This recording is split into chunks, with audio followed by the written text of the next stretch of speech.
Hello, everyone. Debra Hamilton here. I'm sorry if I'm a little late. I actually logged into another webinar that we had done earlier today. And so here I am. And I'm so glad you're here, Trish. And I'm so glad you're here, Jan, because we are going to have another wonderful day talking about the MAAP plan and what you need to do and why you need to do it, because it is so important. I'm Debra Hamilton. If you haven't recognize that by now. Again, I apologize. I was giving a wonderful program all by myself in a different webinar, so I apologize for the technical snafu, but I'm here now, and I will stay for the full 30 minutes, and hopefully you can too, so that I can tell you more about the MAAP plan. So if everybody would just mute their phones or their computers, that would be great, so we have less background noise. And if Rose can mute anyone, that would be great too, so that we have a full house and everyone gets to hear everything about the MAAP program they need to hear. So again, I'm Debra Hamilton, and the reason I have this MAAP program, whoops, we're having a lot of feedback. The reason I have this MAAP program is because in 2013, I broke my ankle. I had 9 dogs. And I realized, despite my best efforts and despite thinking that, okay, I have everything in place, I didn't. Okay, so we just need everybody to mute if you could. I apologize for asking you to do that. I wish I knew how to do that from my end, but I don't, unless there's something here that I can see. No, there's nothing I can do. Rose, if you can mute. Oh, wait, mute. But is that me? That's me. You don't want me muted. Well, we'll soldier on and make sure that I talk really loud and not so fast so you can catch everything. So in 2013, I broke my ankle. And some of you who've been here before might have heard this story. And so I had 9 dogs and couldn't go downstairs to feed them because I feed them downstairs as a concession to my husband because he doesn't like to meet in the kitchen, which I understand completely. And I realized that all the plans I'd made were over wine with friends who had dogs, nothing in writing, and no directions. And I was sort of up the creek without a paddle. And as I sat there with my cast on my ankle, I went, this has got to be something that doesn't just happen to me. I'm sure other people have found themselves in this position. So as I recovered for 8 weeks, I wrote this program. So MAAP stands for Make a Plan, Address the Needs of Your Pet, Appoint Caregivers, and Publish. All 4 of those things stand alone, and all 4 of those things are so important for the safety of your pet. Many of you may just have pets, and that's fabulous. All of us have pets. I always say if you have an emotional support dog, all of us have emotional support dogs because they all provide us with some sort of support. But if you have a dog, that's great, and you might have somebody who helps you out with that dog. If you're like some of us and are crazy, you might have more than 1 dog. And then what do? Well, you need to have a plan. I know that some of us have watched the television recently with all the disasters that are happening with, wind and flood and fire. The only thing we haven't had is pestilence, but that's coming. And some of the people had to leave their pets behind because the fires shifted so quickly, the floods came so quickly, it was unexpected, and they left their pets behind. They didn't have a plan. They didn't come to sit with me and at least hear this part of the 30-minute program that I put on. And they didn't join me for the Blueprint program, which starts in a revolving way. It's always going. It's every 21 days we start a new letter so that you can get all the information you want, but I'll talk about that later on. They didn't have the plans, and so you saw on television a lot of people leaving with their dogs and cats, a lot of people trying to rescue their horses who were in chest-deep water. I saw one in a round pen in chest-deep water. Horses naturally will find high ground unless they're locked in a pen, and then they're sort of stuck. So for me, it's imperative to give this program every month. I am just so glad you're all here because all of you have pets and all of you are thinking about making a plan for your pet. So let's start with the why. Why do I need to make a plan for my pet, Debra? I have my neighbor, I have my sister, my brother, my mother, my father. They're going to take my pets. Well, as I said, I had a broken ankle, and I thought I had everything in place with two friends who, one has a kennel and the other lives close by and would take my pets. And the one that lived close by broke her wrist about a week before I broke my ankle. And the other person was renovating her kennel when I broke my ankle. So neither of them could take any of my 9 dogs. My husband, as I said before, loves my dogs but doesn't want to really care for them. My son was in high school, and he was going to school every day. And it was hard. It was really hard. Thank God, the woman who used to come once a week, just to help me clean the house, spoke up, stepped up, and not only helped me, but also helped care for the dogs. And that was a godsend. But what I realized was I had no plan. I hadn't addressed any of the needs of my dogs at all. I didn't have people appointed to take care of my dogs. And so if you don't have 1, 2, or 3, 4 is non-existent because you're not publishing anything because you have nothing. So what you want to do is you want to make sure that you create a plan about how you want your pets to be cared for. Whether you have a horse, you have a dog, you have a bird, you have a cat, you have lizards.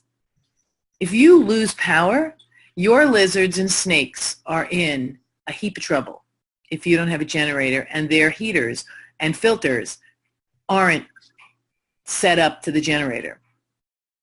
If you hurt yourself, how are you going to take care of your horse? How are you going to go to the stable? Sure, people are going to take care of them for the first week or two, but the last time I checked, it takes about 8 weeks on a good day for an ankle or a knee or a shin or a hip to fix. I have a friend who broke her ankle back in August, and she's not going to be 100% until February. She has 10 screws and a plate in her ankle.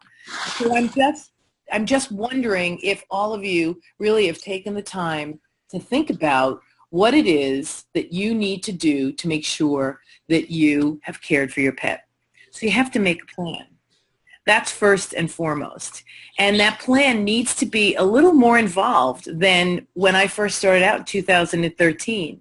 Because in 2013, we didn't need to take these plans necessarily with us everywhere we went. Now we do.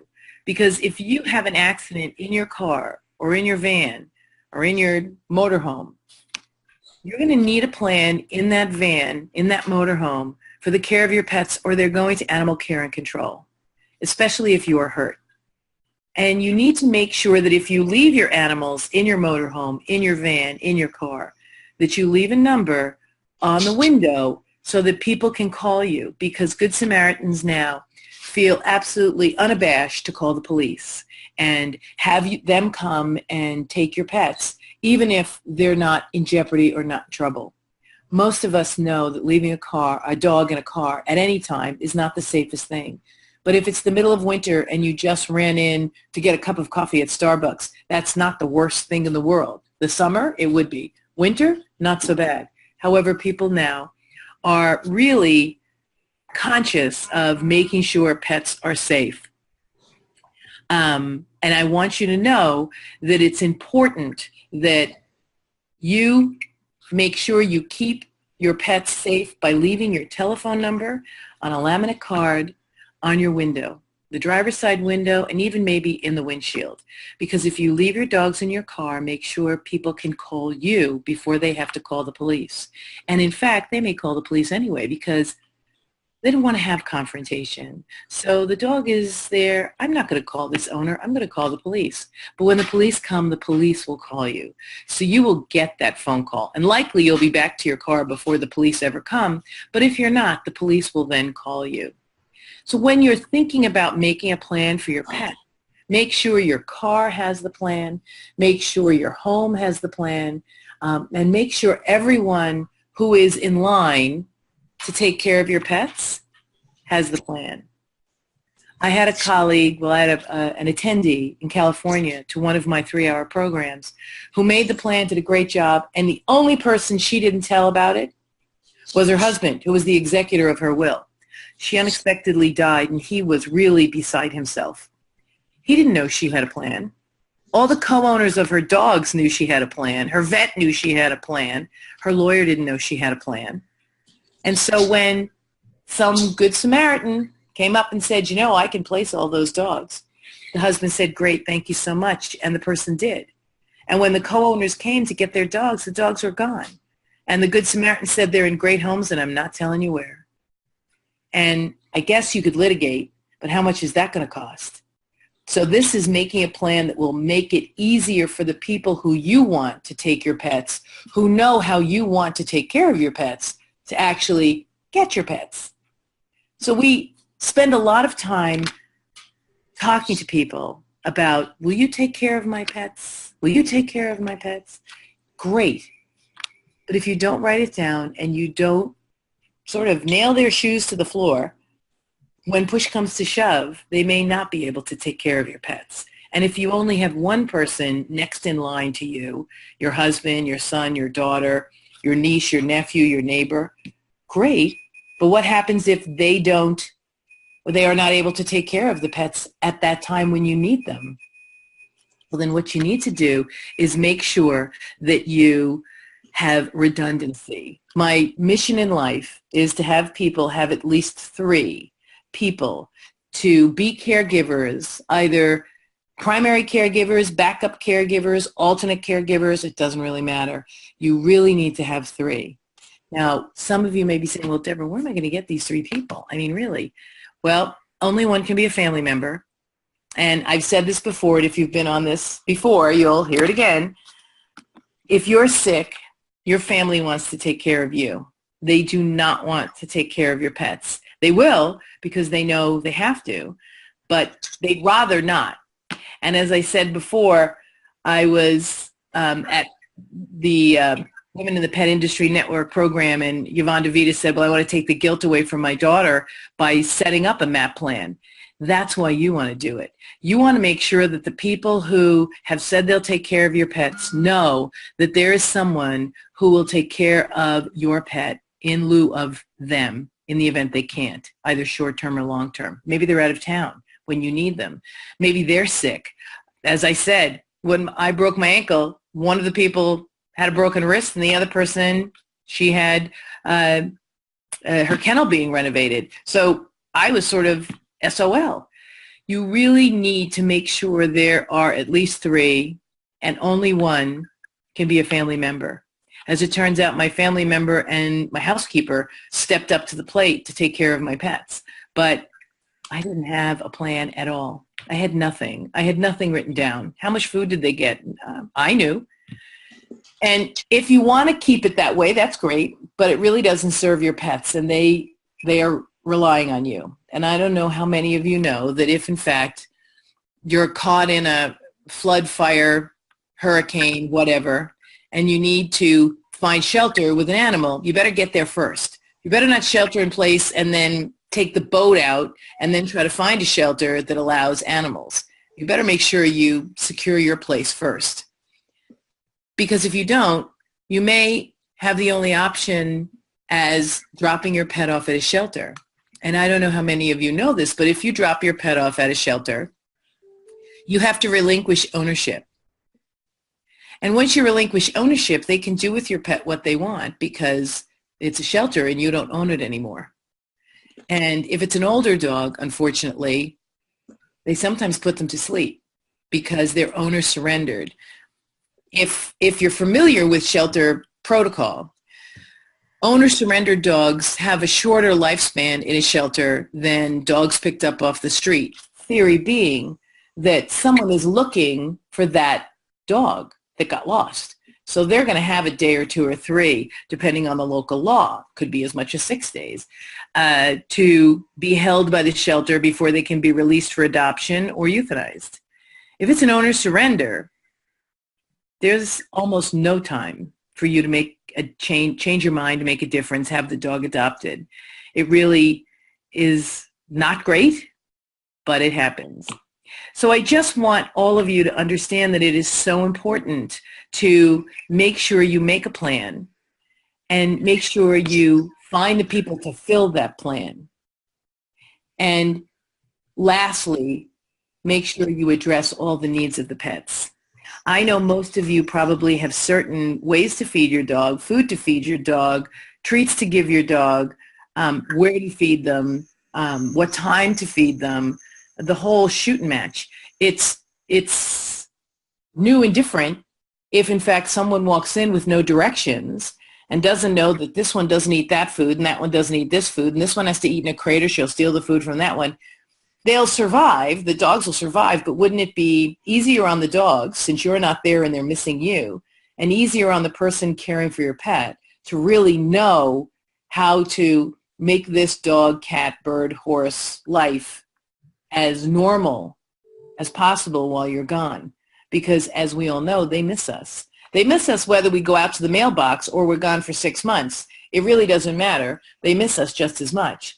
And so it's really important for you to make sure you make a plan that keeps that piece as importantly top of mind. We often think, and I know we do, that we have this already done because that's how I lived my life. I've already got this done, Debra. I just gave a talk at a law firm where the law firm said, you know, Debra, nobody wants to spend money on making a pet trust. And I said, well, that's because you don't tell them that, in fact, if they don't die, their plans and their will don't come to fruition. And in my slide, I heard them all take a deep breath in because I had a slide in my presentation to this very large law firm that said, if you tell your clients that their pets are cared for by putting all of their directives in a will, it is tantamount to malpractice. And it is.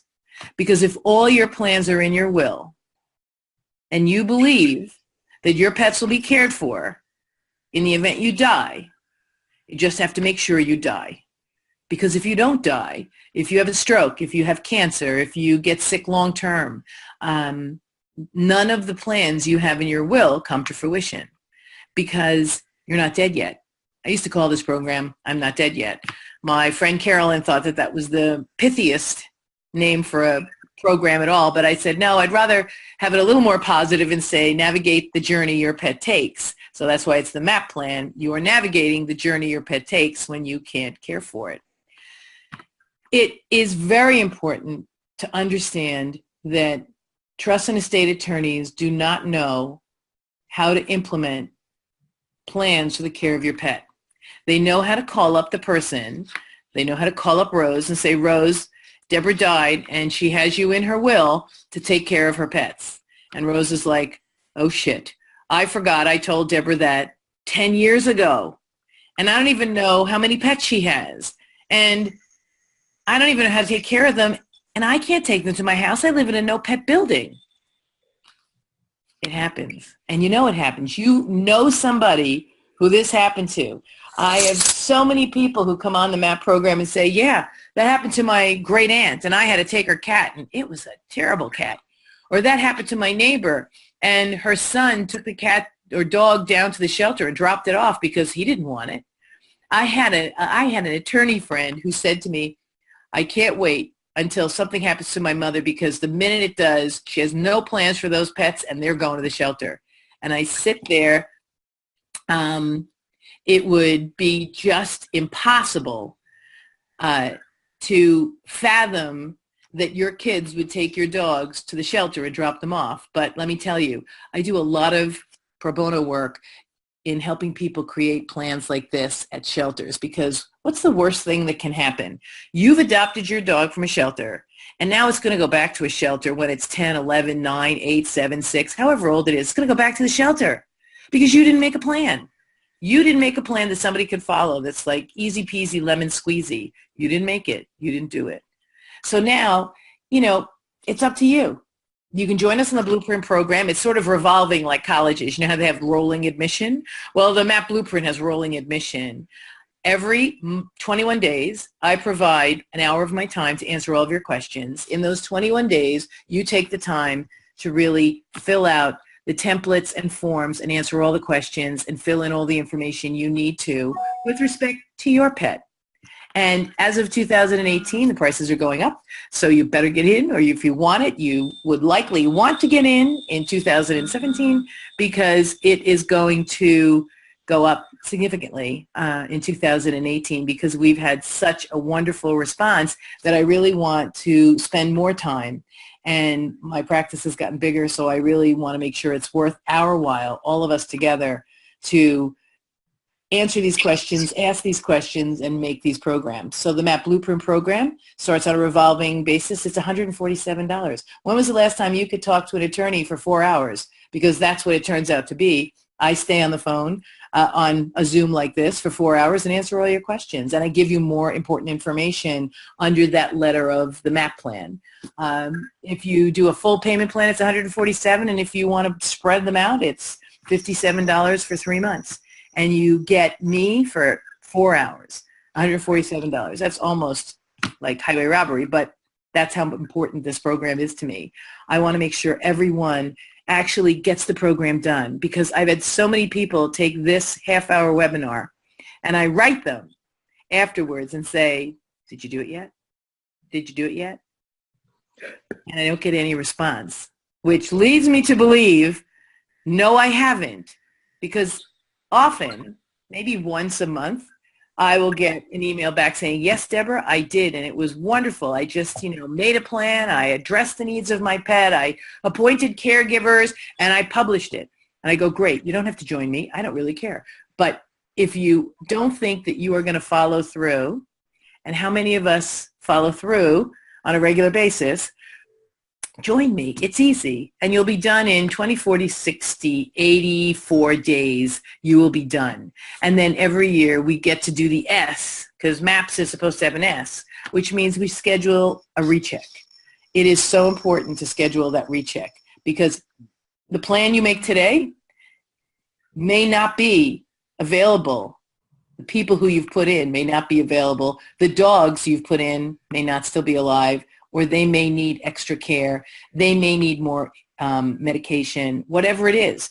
You may have changed the way you do things. You might have gone from raw to chow. You might have gone from chow to raw in the interim time. And so what you've written down has not created, has not been created in the moment. So I always help people update their programs. We are their caregivers. They bring us so much joy. If you watch television, every single cancer commercial you're going to see for Neulasta and for others where they're helping people fight cancer always have people at home with their dogs. I think people with cats should raise their hand and say, wait a minute, cats are just as caring as dogs, but maybe dogs are easier, I don't know, to do commercials with. But this is what we know. We know that living with our pets makes our lives better. We know that if we want to live with our pets going forward, we better make a plan. I sit and help people who move in, transition into assisted living, take their pets with them, or take their pets with them in a way that enables them to at least see them. Sometimes, these assisted living places usually make you keep your pet at 20 pounds. And if you have a Rottweiler, if it's 20 pounds, there's something wrong. So what do? Well, I help them find someone nearby who can care for the Rottweiler and also stop by. Because the grieving process, I just had a huge webinar with facilitators for people transitioning from independent living to facility living. And they said the grieving that goes on when people have to give up their pets because they haven't made a plan. Well, guess what? That's not going to be your world. You are going to know what's going to happen to your pets. God forbid you or someone else has to go into assisted living, because you've made this plan. You've taken the time. If I hadn't broken my leg, I wouldn't be here. If I hadn't spent 8 weeks deciding that, other people must be just like me, thinking, yeah, I'm okay. My kids will take my dogs. My husband will take my dogs. I had a woman at one of the rescue events that I spoke at say to me, well, I'm writing my kids out of the will if they don't take the dogs. Well, do you ever think those kids are going to take those dogs willingly? They're being forced to take those dogs in order to get your money, and you're tying your money up to the dogs. So those dogs are going to either be the longest lived dogs in the world because the money is based on their care of the dogs. So black mixed breed is going to be a black mixed breed, or they're going to be the shortest lived dogs because they want the amount of money to be the most it can be coming to them.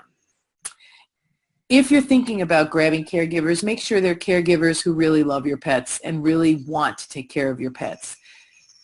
if they're in it for the money, if you're leaving $10,000, that was the funny thing. Oh God, as I wrap up, I'll tell you this. The law firm said, well, how much do you leave in the pet trust for people to care for the dogs? And I said, well, people shouldn't be taking the dogs based on how much money is left in the trust. I said, the estate can always leave money in care of. I said, and they can always instruct their attorney to fund the trust as needed. But the people who are taking your pets should be taking your pets because they want to take care of your pets and they love your pets and they love you, not because they think they're going to make a killing because you've left $10,000 for the person who's caring for your pet. My first mediation ever was a guy who came to me because his mother had left $5,000 to the person who cared for Fluffy. And all the kids agreed nobody wanted to care for Fluffy, so they brought her to a high-kill shelter. And the shelter gave her a bath. And she was adopted by Mr. and Mrs. Smith, an older couple who really didn't want a young dog. She was like 10 or 11. She was a poodle. And they adopted her. And so the attorney, God bless his cotton socks, said, I just need a death certificate for Fluffy from the shelter. And in fact, there was none because they said, oh, Fluffy? No. Hey, she went home with the Smiths. And the Smiths got a windfall of $5,000. And this guy wanted me to mediate getting that $5,000 back because they didn't adopt with a view toward getting money based on the adoption. And I said, well, God bless them. I said, and, you know, you got what you wanted. You don't have Fluffy anymore. And they took a dog with no hope to gain money to help the dog, and they gained money. So don't leave it to chance. Join us for the Blueprint program, $147. God, that's, you know, 2 bags of dog food if you have big dogs. In my house, it's, you know, 2 bags of dog food. It's a bunch of coffees. It's 1 good dinner at a local really nice Italian restaurant. Or 3 payments of $57 so that you can join us. It's revolving, remember, so you can join us at any time. If you join now, you'll get all the information likely within the next 24 to 48 hours so you can start. I hope to see you there. If anybody has any questions, speak up now because I can hear that no one's muted. I think Rose unmuted everyone, or no one ever got muted. If you have any questions, I'm going to leave the floor open, ask them away, and if not, I will close this down in about 2 minutes. So speak up.